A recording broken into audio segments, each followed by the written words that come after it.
While the rest of the U.S. may be struggling for work, there's currently a real boom of job offers for inmates in the country.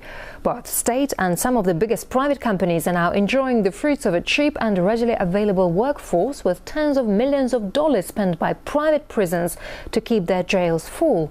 RT's Gaina Chichikan takes up the story. In the U.S., the market for cheap labor is booming behind bars. In the last 15 years, partnership between prisons and private manufacturers has increased significantly. They're becoming America's very own Chinese-style manufacturing line behind prison walls. Prisons, in fact, advertise themselves as such, as an alternative to outsourcing cheap labor to China or elsewhere. On the web, we came across this pitch that prisons prepared to persuade private sector companies to come and do business with them. Take a look. There's not enough folks that will do this type of work in this country. So therefore, we're bringing back this industry that historically has been going out of this country, and we're putting it, inside the walls. And it's absolutely a perfect idea.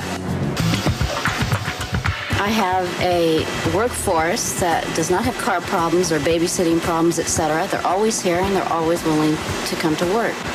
Bring your business to our labor.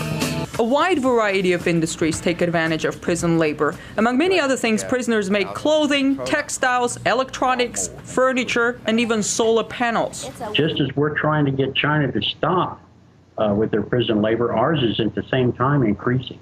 Hundreds of companies have used prison labor directly or through subcontractors, including Microsoft, Boeing, Starbucks, Victoria's Secret, and others. They qualify for federal tax breaks. They can get recompensated up to 40% of the wages that they pay to these inmates. We as taxpayers, we have to house, feed, and provide medical care and everything for all of these inmates. We do this as taxpayers. It comes out of the tax pools. And that keeps the actual prison workforce healthy and in shape to go out and perform these jobs for these private companies. Hard-working and reliable, inmates show up for work every day voluntarily.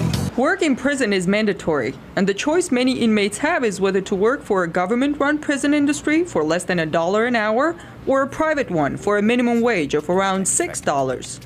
Unicor is a government-owned corporation that uses prison labor to produce all kinds of goods, mainly for other government agencies. 175 different types of products and services. You see the variety listed on their website. They too partner up with private firms now. Last year, Unicor's revenue reached $900 million.